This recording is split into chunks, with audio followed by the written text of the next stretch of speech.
des États-Unis, on va en parler. Bonjour pour Lionel. Bonjour Rachid. On va en parler parce que les États-Unis ont fêté leur 250e anniversaire de leur indépendance. C'était samedi dernier. C'était en grande pompe avec un immense feu d'artifice, notamment avec des discours aussi prononcés par le chef de la Maison-Blanche. L'occasion de nous intéresser ensemble aux relations qu'entretiennent les États-Unis avec les pays d'Afrique du Nord. Certaines relations durent depuis très très longtemps, pratiquement 250 ans, notamment entre les États-Unis et le Maroc. Et oui Rachid, dans cette relation, tout a commencé un an après l'indépendance des 13 colonies britanniques en 1776, année zéro des États-Unis. Le sultan Mohammed III adresse alors un message aux Américains qui dit que tous les navires de commerce de ce jeune pays sont les bienvenus dans les ports du sultanat.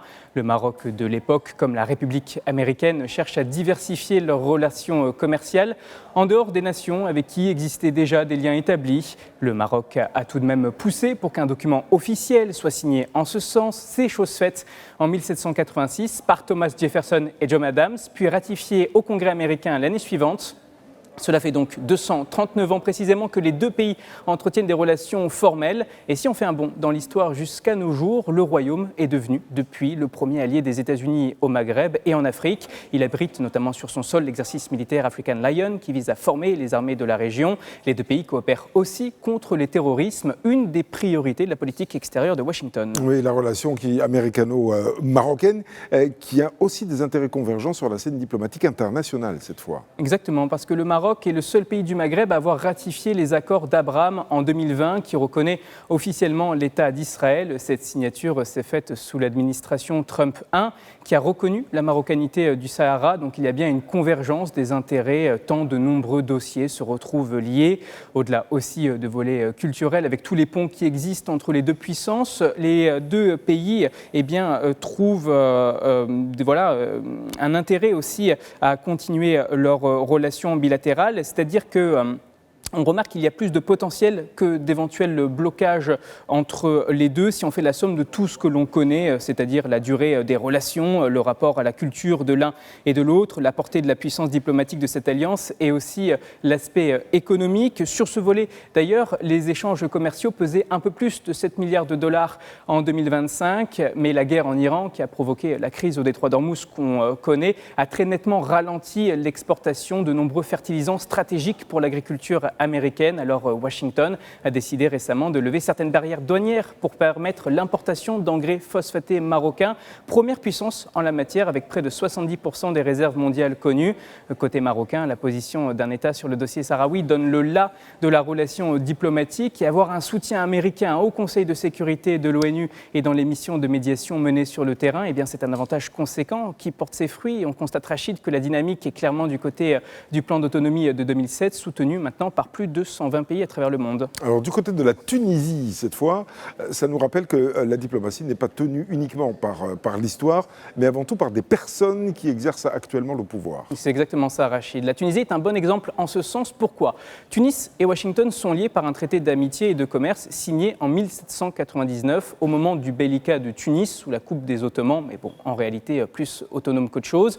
Ce traité a jeté les bases d'une relation stratégique pour la jeune République américaine avec l'action de John Adams, encore lui chargé de négocier des traités de commerce avec les États de la région. Bien plus tard, au moment de l'indépendance, en 1956, Washington reconnaît rapidement la souveraineté du pays. S'ensuit l'année d'après un accord sur l'aide au développement qui a cumulé à près de 14 milliards de dollars étalés durant toute la période de la coopération. Mais celle-ci a drastiquement baissé depuis l'arrivée au pouvoir de Donald Trump, passant de 247 millions de dollars en 2020 à 68 millions de dollars en 2024, sûrement moins depuis 2025 avec les coupes dans l'USAID. Aujourd'hui, le locataire de la Maison-Blanche n'est pas en phase avec l'actuel président Kais Saied sur le volet international par rapport à Israël notamment, mais les deux pays continuent à coopérer aussi sur le volet militaire et sécuritaire. Par contre, Donald Trump ne voit pas la Tunisie comme un acteur stratégique dans le commerce. On peut donc comprendre côté américain l'imposition des taxes. Pourtant, la Tunisie et l'Union européenne sont liées par un accord de libre-échange et plusieurs entreprises américaines produisent dans ce pays du Maghreb, ce qui veut dire qu'elles exportent sans taxe des biens vers l'Europe, transformés ou manufacturés sur place, ce qui est un avantage. Oui, alors dans le cas de l'Algérie, à présent, on peut dire que les relations sont, ambivalentes. Elles ont commencé, certes, il y a longtemps, mais les deux parties trouvent un intérêt actuellement à les maintenir. Et il y a toujours des points de blocage, disons ça comme ça. C'est ce qu'on peut dire. Retour en arrière déjà. Les États-Unis ouvrent leur première ambassade à Alger en 1962, juste après l'indépendance du pays. Sur le volet de l'indépendance, justement, si Washington, que l'on connaît maintenant, s'est libéré du joug britannique il y a 250 ans, elle est difficilement comparable au cas algérien, où la domination française était coloniale, caractérisée par une présence sur place de l'armée, de l'administration et tout simplement des Français. Alger voulait être souveraine et pleinement algérienne, ce qui a déterminé la position du pays dans toute la séquence décoloniale. Ne disait-on pas d'ailleurs qu'Alger était la place centrale des révolutionnaires? Un rôle qui a de facto fait s'opposer sur le volet idéologique la jeune Algérie aux États-Unis, engagée dans la guerre froide et accusée d'impérialisme, comme au Vietnam par exemple.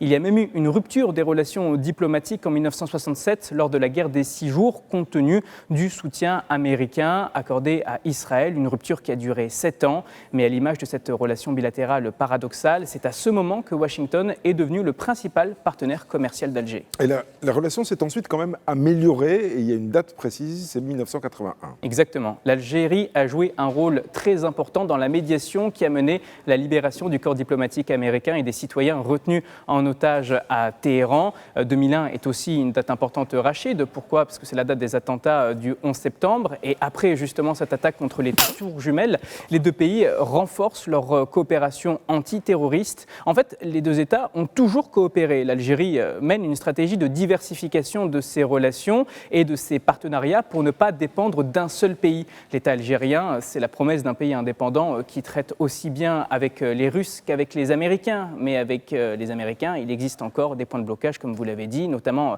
vis-à-vis du partenaire marocain, qui est l'allié historique des États-Unis dans la région, ce qui est encore plus vrai avec l'administration de Donald Trump. La position pro-Fonds Polisario d'Alger empêche la résolution d'un différend régional vieux de 50 ans et toujours dans son optique de lutter contre les terrorismes qui pourraient le cibler ou cibler ses intérêts. Washington est favorable à la mise en œuvre réelle de l'Union du Maghreb arabe qui renforcerait les pays de la région et aussi ceux du Sahel dans une vision élargie de ce partenariat aux retombées multiples. Mais pour l'instant, si ce projet existe, il est bloqué par l'Algérie qui voit d'un mauvais œil tout ce qui pourrait renforcer le Maroc. Merci beaucoup, Paul-Lionel Kivigère, de nous avoir apporté cet éclairage, votre regard.